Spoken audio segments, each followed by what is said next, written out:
¿Cómo les va? Muy buenas tardes, noches, bienvenidos a este nuevo capítulo de estos encuentros que venimos pensando desde el principio de este 2021.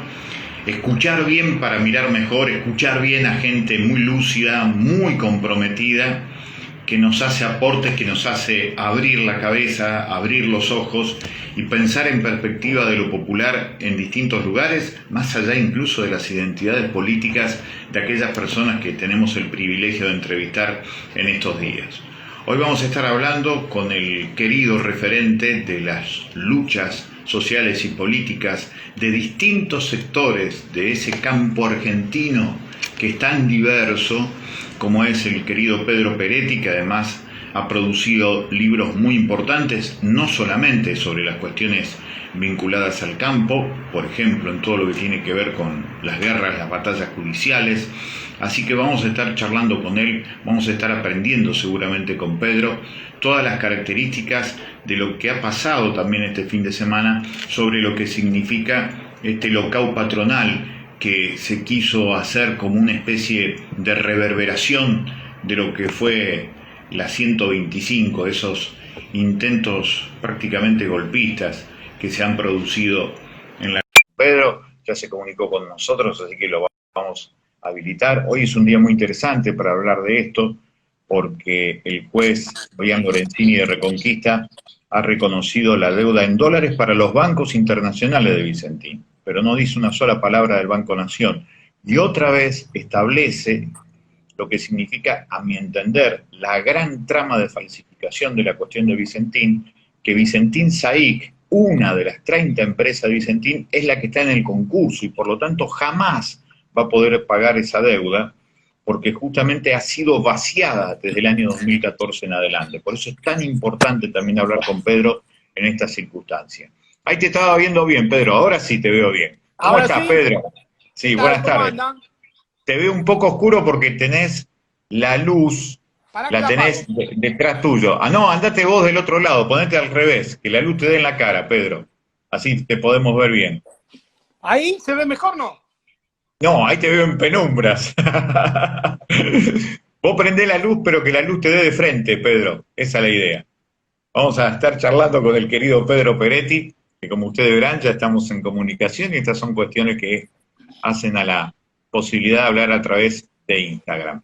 Vamos a meterle adelante, Pedro, con lo que tenemos. ¿Cómo estás, Pedro? Sí, Buenas yo noches, me puedo muchas correr a gracias. otro lugar si querés. No, no, dale, dale. A mí me gustaría que te veas mejor porque aparte tenés claridad en los conceptos y además tenés una cara muy televisiva, así que sería mucho mejor que te No, espera, vieran. pará que me voy a correr a otro lugar de la casa, a ver si podemos mejorar, si te parece. Pero no es difícil. Yo lo que te digo es que esa luz que te da en la cabeza te dé en los ojos. Date vuelta a vos. No, pero que no Esa es la idea. puedo. No podés. Bueno, bueno, no importa. Quédate ahí que te vemos. Quédate ahí que te vemos. Así de perfil también estaría bueno. Pedro, gracias. Realmente muchas gracias por este contacto. Para con nosotros es muy importante escucharte. Sos un tipo muy, pero muy claro. Ahí te veo bárbaro. Ahí te veo mejor. Ahí te veo mejor.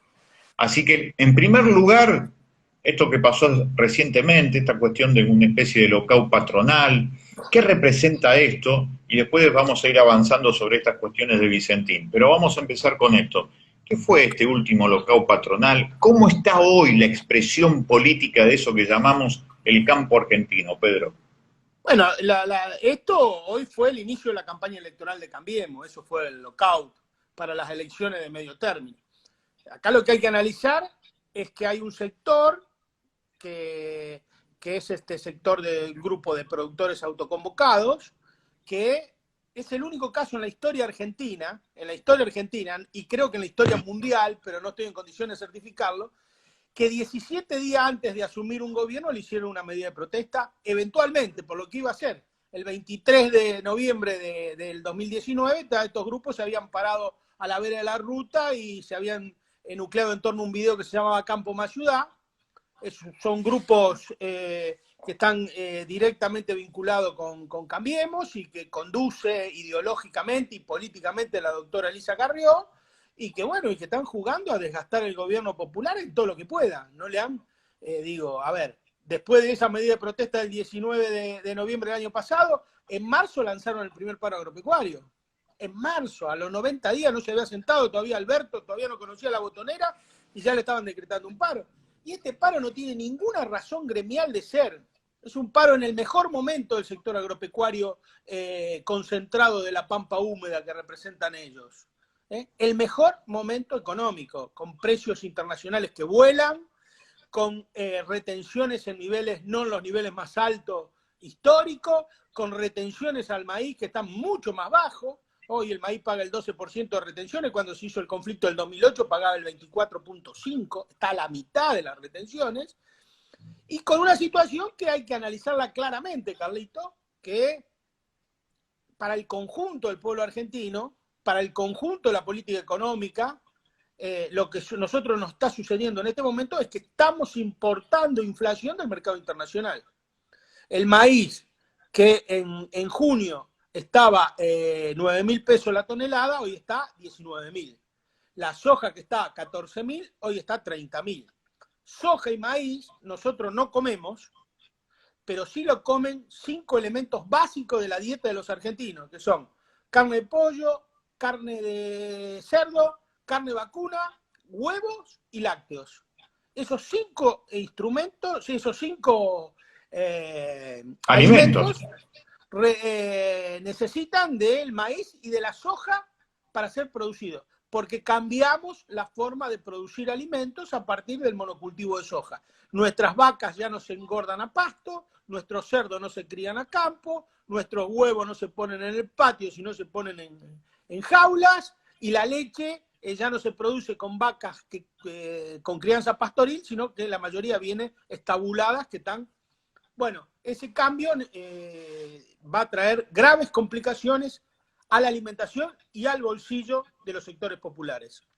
No, es impresionante lo que acaba de decir, Pedro. Vos lo decís con mucha claridad, además con mucha contundencia, pero son dos cuestiones que a mí me gustaría subrayar y que lo profundice. Por un lado, vos decís que estamos importando inflación, y eso le pega a las familias argentinas. Pero por el otro lado estás diciendo la cuestión de la alimentación, que no es menor, son dos cuestiones muy fuertes. Frente a esto, ¿cómo lo ves al gobierno nacional frente a estos dos temas que no son para nada menores? Yo estuve en un Zoom con el presidente hace poquito charlando de estos temas, fundamentalmente después de la apertura de Coto en Rosario, de una inversión para un frigorífico exportador, cosa que me parece un grave error, permitirle a Coto que abra un frigorífico exportador. Es darle el monopolio de la cadena cárnica a él y a 4 o 5 frigoríficos más. Vos imaginate que Coto tiene el filó, tiene el transporte, con que lleva las vacas del filó al matadero, tiene el matadero consumero, tiene el matadero exportador y tiene la góndola. Si sí, toda la cadena. Toda la cadena tiene. ¿Eh? Toda la cadena después tiene. Tenés el asado a 1.000 pesos, no tenés que quejarte. Sobre la carne hay que hacer 2 o 3 reflexiones especiales. Primero, la carne, aparte de un bien económico, es un bien cultural en la Argentina. Absolutamente. Evita el Che Guevara, Maradona, el asado.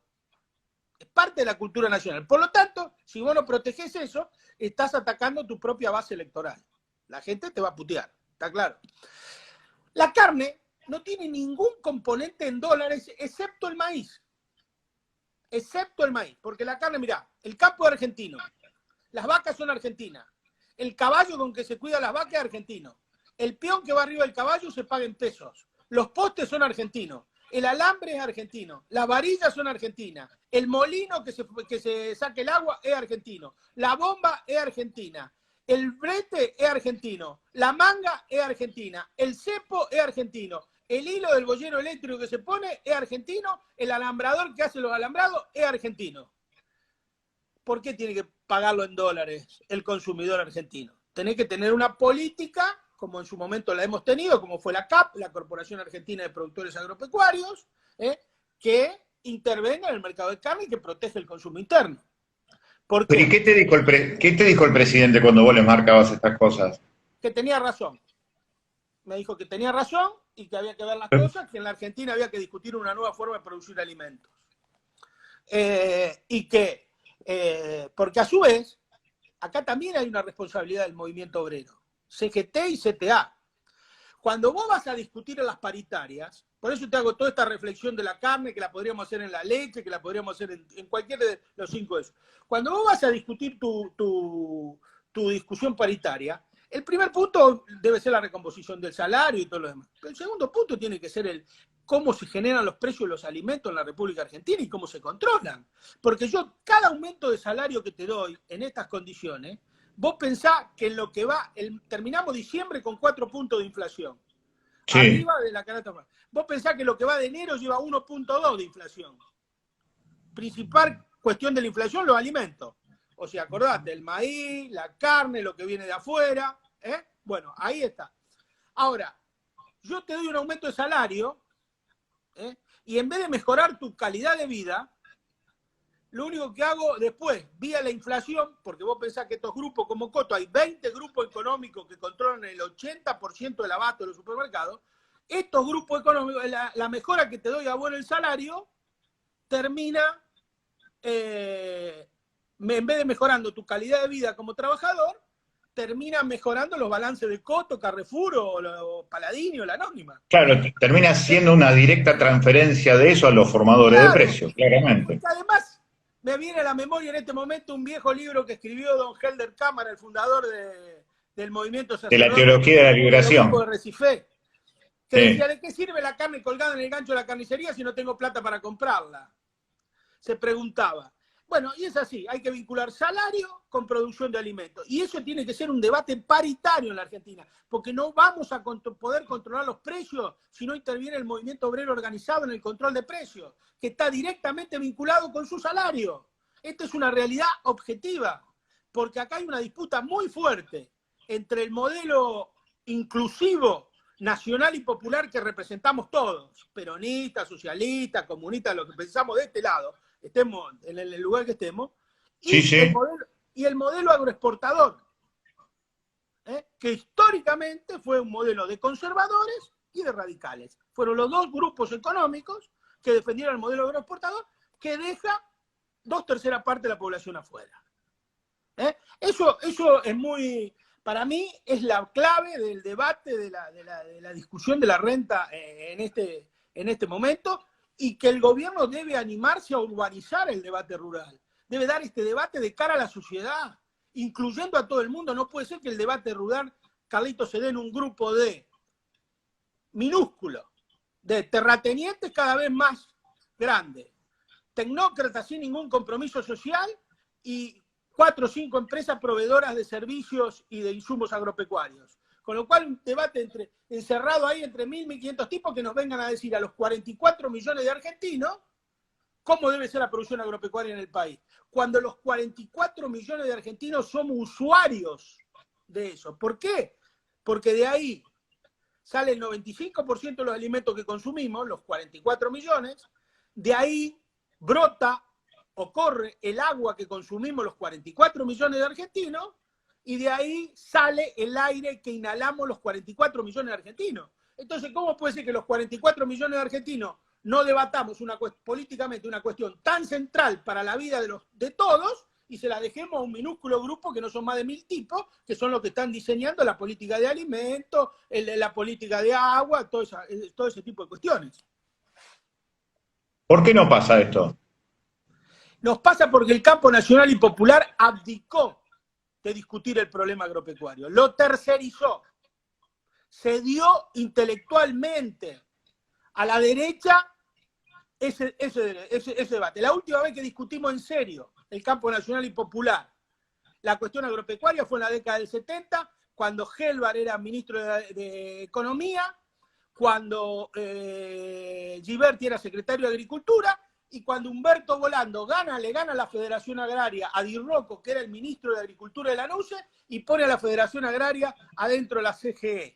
Y ahí se empieza un debate, se discute el anteproyecto de ley agraria, la renta normal potencial de la tierra, bueno, surgen una serie de cuestiones muy interesantes, y después de eso vino el golpe de Estado, y a partir de ahí se desmontó todo el andamiaje político, jurídico y económico que se había logrado desde el 45 en adelante, Junta Nacional de Granos, la CAP, ley de arrendamiento, todo eso lo hizo volar toda la dictadura, y después nunca más discutimos el problema agropecuario en la Argentina. Eso parecía que fuera una cosa que se tercerizaba, que siempre estaba todo bien, qué sé yo. Nadie opinaba. ¿Vos escuchaste alguna vez que eso sea parte de las tribulaciones electorales del campo nacional y popular? De que alguien diga, No, vamos a discutir. Nunca.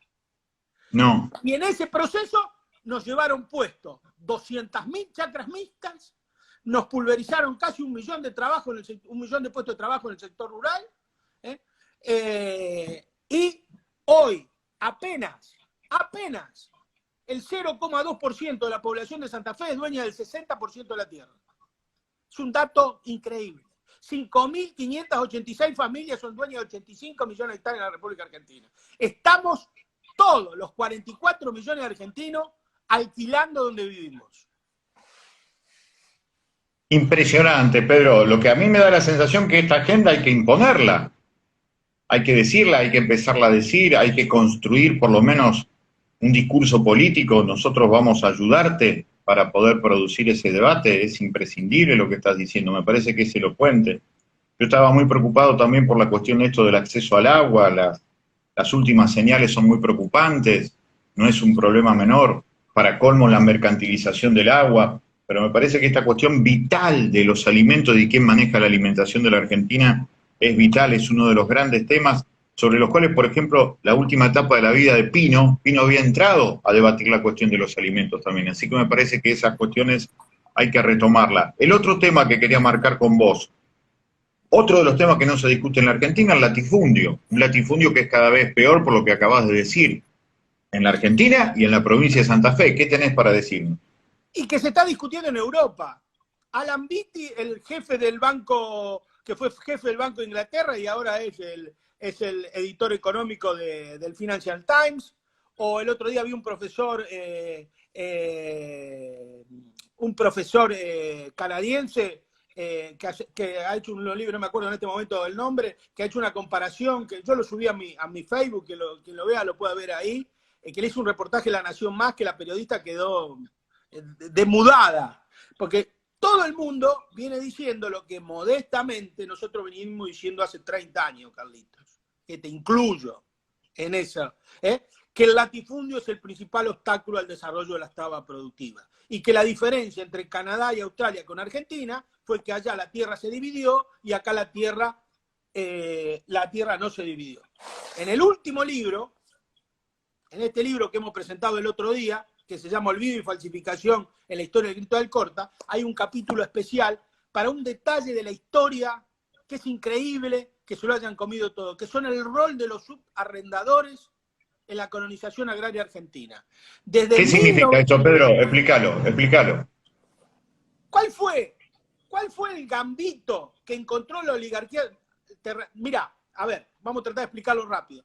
Desde 1860 hasta 1914, en la Argentina pasaron 3 millones de inmigrantes. Sí. Solamente 70.000 se hicieron propietarios de la tierra. ¿Está claro? En ese mismo periodo, Estados Unidos convirtió 5 millones de inmigrantes en propietarios, que son los famosos farmers. Lo que le generó ese mercado interno, que potenció la industrialización y todo lo demás. Bien, ¿cuál fue el gambito que encontró la oligarquía terrateniente argentina para poner a producir sus tierras, incorporarla al mercado mundial como proveedor de materias primas y no perder la propiedad de la misma? Si vos necesitabas un tipo que vaya arriba un arado con 6 caballos y con el culo de fierro arriba el aradito, el que podía aradar 25 hectáreas por día. ¿Vos qué necesitabas? Necesitabas ferrocarril, necesitaba el inmigrante, ¿está claro? Bueno, y el mercado, que lo tenías. Trajiste al inmigrante, ¿y cómo hacer para que el inmigrante trabaje sin darle la propiedad de la tierra? El subarrendador, alquilándosela. Ese es el grito de Alcorta, es la explicación del grito de Alcorta. Alquilándosela. Ahora, ¿cómo hacer para alquilar? Para traer, por ejemplo, la colonia que están acá, cerca acá. Traer 200, 300 familias de colonos y vos vivir en París o en Buenos Aires sin controlarlo. Porque tenías que controlarlo, que te paguen la renta, que si no te pagan tenías que sacarla, tenías que intermediar con jueces y políticos. Se inventó la figura del subarrendador. Entonces, ¿qué hacía el oligarca? venía a vos y te lo alquilaba a vos. Te alquilaba 5.000 hectáreas, a vos, al 30%. Y después vos se la realquilaba a 200 familias al 40%. Te quedaba con ese 10% de diferencia, más los servicios que le prestaba. Ese es un detalle central para explicarse por qué la oligarquía terrateniente pudo preservar la propiedad de sus tierras sin dividirla e incorporarla a la agricultura. Y esa es la explicación del grito de Alcorte y del nacimiento de la Federación Agraria Argentina, y un dato que los historiadores se lo han comido todos, porque nadie valora correctamente el rol del subarrendador, que es clave en todo eso. Y son esos los que lo matan a Netri. Rodeiro, que fue el gran subarrendador, el gran caudillo político, y su vinculación con el radicalismo, la protección política que le daba el radicalismo, eran todos radicales, ¿no? Esto no es nada peyorativo, ni nada, digo, es un dato duro de la historia argentina. Sí, sí, un dato histórico que vos además lo pusiste en tus libros. Y eso es muy importante tenerlo en cuenta, porque eso fue lo que obstaculizó el desarrollo de la fuerza productiva en la Argentina, hasta que viene la ley 13246 del año 45 de Perón, y que prohíbe los subarrendamientos. Y Perón transforma 50.000 arrendatarios en propietarios, la más grande reforma agraria que se hizo en la República Argentina y creo que en América Latina, consolidada. Muchos de los nietos de esos que le dio el campo Perón, merced a la reforma agraria, son los que critican a Grabois ahora cuando dice que hay que hacer un plan similar al que hizo Perón, o son los que andan cortando la ruta contra los gobiernos populares. Eso es objetivamente así, esto no es ninguna valoración subjetiva de la situación. No sé si se entiende el proceso. No, aparte es fantástico escucharte, Pedro, tenés una extraordinaria locuacidad, a mí me fascina realmente todo lo que estás creciendo políticamente, me parece excelente. Vos porque sos ingeniero como yo, eso es lo que te pasa. No, vos sabés que no, justamente por eso te reconozco, veo el crecimiento de los pibes. No, eso es muy malo. Sí, Pedro, contame algo de lo que te sugiere estas actualidades de Vicentín, que en realidad parece ser una crónica que va a terminar con Vicentín en la quiebra, los productores no van a terminar cobrando y me da la sensación que además vamos a tener un problema social enorme por lo que va a significar el universo social que está detrás de Vicentín. Pero ¿cómo lo estás analizando? Mira, Carlito, yo creo que yo tengo una posición, te la he comentado varias veces a vos. Sí, sí. Yo creo que acá hay que analizar el rol de la justicia santafesina. Yo creo que es copartícipe de la estafa. Yo no puedo creer que el juez Lorenzini salga sin un pedido de juicio político de todo esto. Digo que es parte de la mafia y está claramente desde el primer momento. Yo lo vengo denunciando, el primer momento lo escribí en página 12, cuando salió, fíjense, estaba toda la caja forense de la provincia de Rosario pidiendo que el juicio, que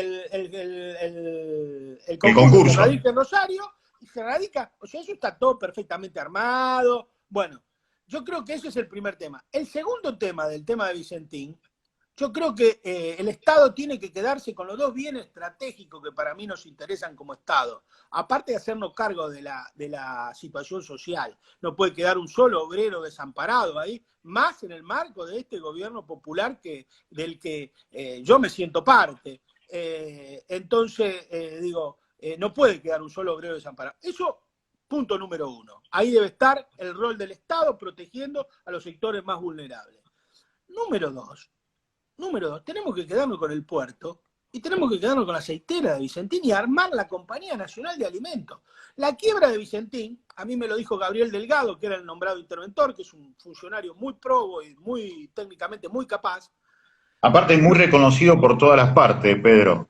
A mí me han hablado bien todos los sectores de Delgado. Sí, bien. Es un tipo muy, muy, muy bueno, muy amigo personal, además. Ahora se fue a trabajar a Brasil porque veía que no prosperaba el proyecto de él. Claro. Se fue a trabajar al ICA, el Instituto Interamericano de Cooperación Agrícola, que es un organismo internacional que depende de la OEA, que tiene sede en Costa Rica. La expropiación iba a costar al Estado argentino entre 500 y 700 millones de dólares. Alberto hace muy bien cuando se le reculan el plan, que no va, y qué sé yo, en retirarse. ¿Por qué el Estado va a poner? ¿No es cierto? Ahora, esos 500 millones de dólares, si nosotros nos quedamos con el puerto y con la aceitera, que ya lo pagamos, acordate lo del Banco Nación, y lo del coso. Nos quedamos con esos dos bienes estratégicos. Y esos 500 millones de dólares lo ponemos en recomponer la flota mercante argentina, Carlito, que es otro punto central de la política nuestra, que tenemos que reivindicar, ponerlo después arriba de la mesa, que fue la lucha histórica de Lisandro de la Torre en esta provincia, junto con la Constitución del 21, que tenemos que hablar después un poco de esa Constitución que se cumple en 100 años, sí. el proyecto que presentaste vos para recordarla. Es muy importante recordar no solo la Constitución del 21, sino el camino que se recorrió hasta llegar a ese 21, esa alianza por la separación de la Iglesia y del Estado, que integraron la progresista. Se hizo un acto multitudinario en la ciudad de Rosario, que habló Alfredo Palacio, habló Bordaberry, habló Alcides Greca. Todos los que estaban en contra de la separación de la Iglesia y del Estado, miles de personas recorrieron Rosario. Y donde está la Biblioteca Argentina ahora, que era el pabellón argentino, de tanta gente, se callaron las tribunas, tuvieron que salir a hacer el acto afuera y lo hicieron en un restaurante que había en Entre Ríos y Rioja, salió a hablar ahí Palacio, la tribuna. Y ahí también habló Narciso Gornato, que fue el que hizo los estatutos de la Federación Agraria Argentina, parte de la tergiversada historia que nos contaron sobre la Federación Agraria Argentina. Narciso Gornato, que era el secretario general del Partido Socialista en Rosario, de ese momento, amigo personal de Juan B. Justo, fue uno de los oradores del acto. Ese recorrido es tan importante como el contenido de la Constitución. Pero es otro tema. Nosotros tenemos que reconstituir la flota mercante, volviendo al tema original. Pagamos 3.500 millones de dólares de flete a compañías navieras extranjeras. La ley internacional de carga nos da el 50% de flete, derecho al 50% de los fletes que nosotros generamos con nuestros granos. Tenemos el grano, tenemos el puerto, tenemos el río, tenemos el mar, tenemos los astilleros, tenemos los marineros. ¿Cómo puede ser que no tengamos un barco? Sí, claro. Tenemos todo. Y además todo ese proceso se paga en pesos. Porque no tenemos que gastar divisa fuerte. Pues la chapa la pagamos cara, más cara que internacional, pero la hace Techín. La electricidad es en pesos, el gas en pesos, las soldaduras son en pesos, los salarios son en pesos. Escúchame, es una decisión política hacer eso. Esa flota mercante fue el punto fundacional de una de las mayores tradiciones históricas que hubo en la provincia de Santa Fe, que es la del Partido Demócrata Progresista, al pensamiento de Lisandro de la Torre. Y la fundó el general Perón. La hizo Perón, la creó Perón. Era una de las flotas más importantes del mundo. Y la destruyó Carlos Saúl Menem, Domingo Felipe Cavallo, Felipe Solá y Luis Santo Casale.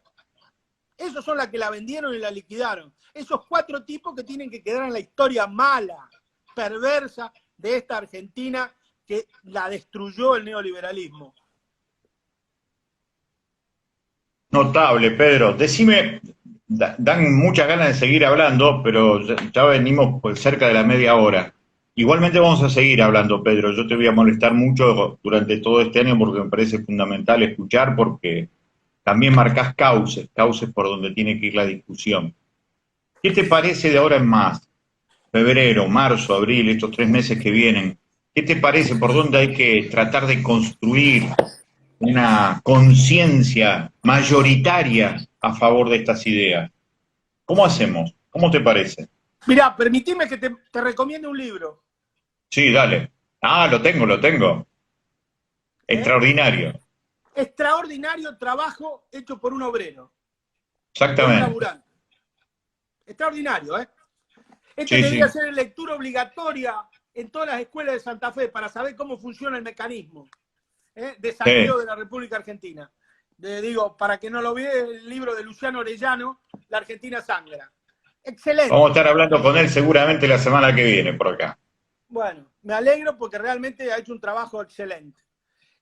Yo creo que los próximos meses, Carlito, tenemos que tener una mirada política. Yo creo que la Argentina vienen unas elecciones que son bisagra en la historia argentina. Son las más importantes elecciones de medio término que se produjo desde que recuperamos la democracia hasta ahora.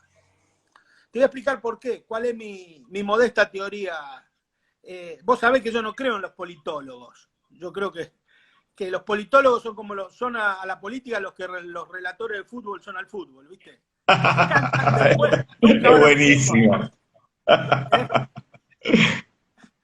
Pero, escuchá, estas elecciones no son elecciones de medio término. Estas elecciones son elecciones de rumbo. ¿Está claro? Si el frente con todas las críticas, con todas las deficiencias, con todas las cosas que nosotros le podemos hacer al frente de todos, que de hecho se las hacemos y peleamos ahí adentro y decimos cosas y bueno, si el frente pierde estas elecciones en medio tiempo, pierde el gobierno. Pierde el gobierno. Si la gana la derecha, vuelve el neoliberalismo en la República Argentina y no nos recuperamos nunca más. Hay que preservar la unidad del campo nacional y popular. Hay que hacer un esfuerzo ideológico. Tragarse los sapos que se haya que tragar, pero hay que preservar la unidad del campo nacional y popular para derrotar al neoliberalismo. Una vez que pasemos esas elecciones, que le ganemos, después nos seguimos peleando entre nosotros. Pero no perdamos esta oportunidad de darle un golpe electoral fuerte al neoliberalismo, y que además le marquen al gobierno nacional, también el rumbo por donde debe ir. Ojalá las listas estén pobladas de compañeros de la izquierda peronista, de la cámpora, de sectores progresistas, del campo nacional y popular, de que adhieren o no adhieren. Ojalá que todo junto esté ahí, que haya muchos diputados de ese lado, consolidando una tendencia para tratar de alejar definitivamente el fantasma del neoliberalismo. Si perdemos esas elecciones, Carlito, la vamos a pasar mal, todos, todos. Porque la derecha esta es muy agresiva, violenta, van a venir por nosotros, nos van a meter en cana y nos van a cagar a palo en la calle, ojo. Mirá lo que le pasó a Leopoldo ayer o antes de ayer. Sí. Entonces tengamos muy en cuenta que es muy importante que ganemos las elecciones, porque no es una derecha democrática, no es una nueva derecha democrática como el libro que escribió este politólogo. No, esta es la vieja derecha fascista, antidemocrática y violenta que asoló la República Argentina desde el principio del siglo pasado hasta ahora.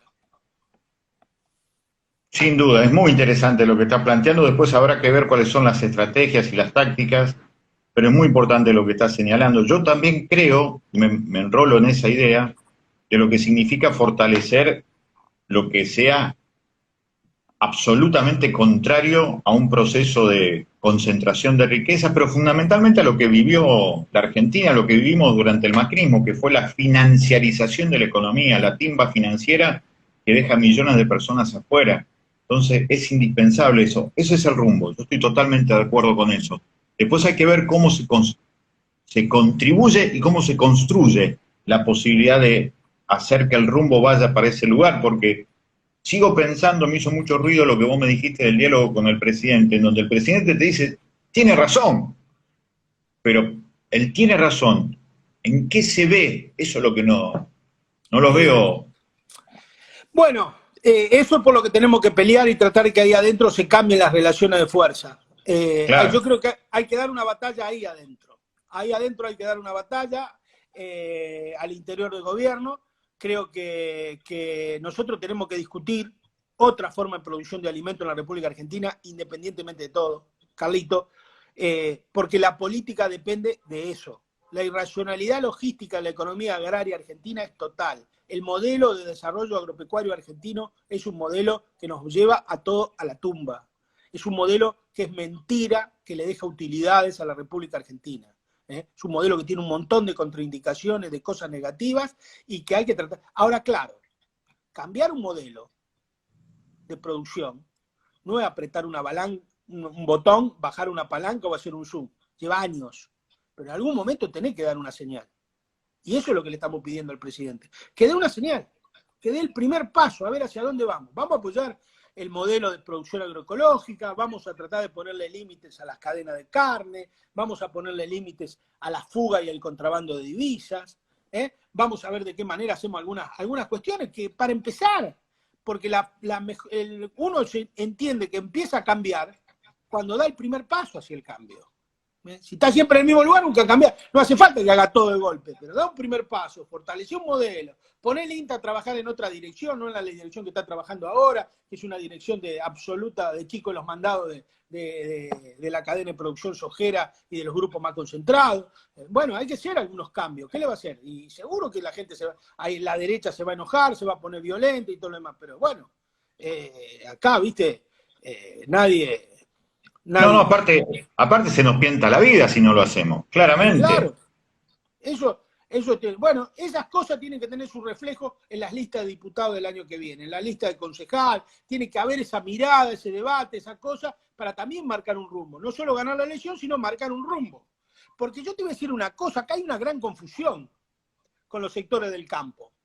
El campo no odia al peronismo. El sector, los grupos autoconvocados y todos esos grupos no odian al peronismo. Ellos no lo odian a Duhalde, a Schiaretti, a Urtubey, a Reutemann. No lo odian, No. Ellos odian al kirchnerismo, que es una cosa totalmente distinta. Sí, sí, sí. Una profunda adversión por todo lo que sea kirchnerista a partir del control y la regulación que le puso el kirchnerismo, que fue mínima. Sí, sí, yo lo que digo que ni siquiera quieren una mínima regulación al capitalismo, ni siquiera nada. Eso se banca. El caso de Vicentín lo muestra claramente. Porque eso yo le digo siempre, habría que hacer un curso de formación para los periodistas. Yo le digo siempre, cuando vos estás hablando con un productor agropecuario que hace gremialismo, lo primero que tenés que preguntarle, no por indiscreción fiscal, ¿cuánta hectárea de campo tenés? A partir de ahí hablamos, decime la justa, ¿cuánta tenés? Eso es clave, porque acá están todo el mundo hablando desde un lugar que nadie nadie lo explicita. Entonces vos te encontrás con tremendos terratenientes, tipo que tienen, yo los conozco, los veo y hablan, y nadie les pregunta, tienen 15 a 20 mil hectáreas de campo. Entonces, claro, de ahí, ¿qué regulación vas a querer desde ahí? Y lo segundo que tenés que explicarle, lo segundo que le tenés que preguntar es, ¿cuál es el modelo agrario que vos te referenciás en el mundo? No te lo van a decir, ¿sabés por qué? Porque el modelo que quieren es Zambia. Porque Estados Unidos tiene 10 veces más regulaciones que la Argentina, Europa tiene 10 veces más regulaciones que la Argentina, Canadá tiene 10 veces más regulaciones que la Argentina, Australia tiene 10 veces más regulaciones que la Argentina. Ellos quieren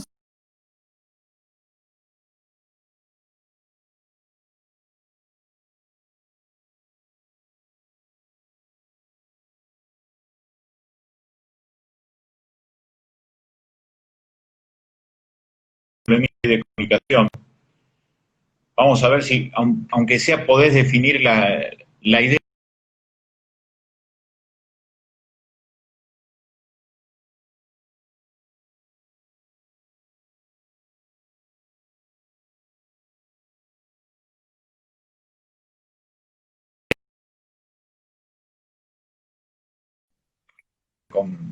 Imagino también con el tiempo. Ahora sí, me parece que ahí reinstalamos la comunicación.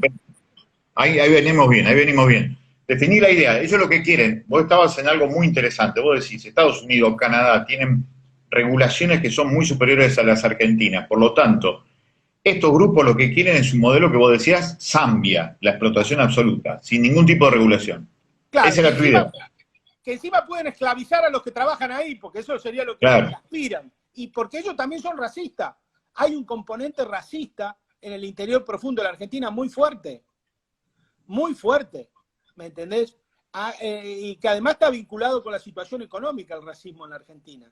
En la Argentina se le llama negro, no al negro de color solamente, sino al pobre. Yo me he cansado de ver en el interior profundo tipos que son rubios de ojos celestes, que trabajan en los sindicatos que hombrean bolsa, y que dicen, che, llama a los negros del sindicato, y vienen unos rubios bárbaros. Y dicen, pero ¿cómo? Y bueno, es ese racismo que viene de nuestra inmigración nativa.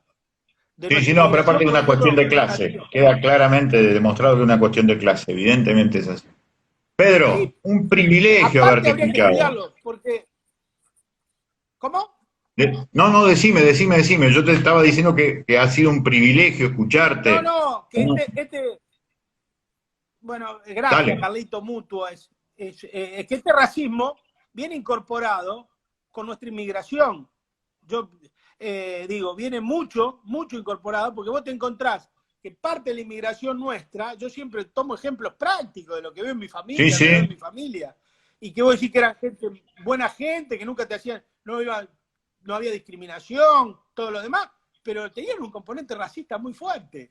Los negros, esto, de aquello, incluso los peones, que tradicionalmente fueron hijos de inmigrantes que venían de Entre Ríos, de inmigrantes y que venían, y vos te lo encontrás con que todavía tienen un lenguaje absolutamente racista, digo, pero bueno, eso es parte de otro De debate. otra discusión.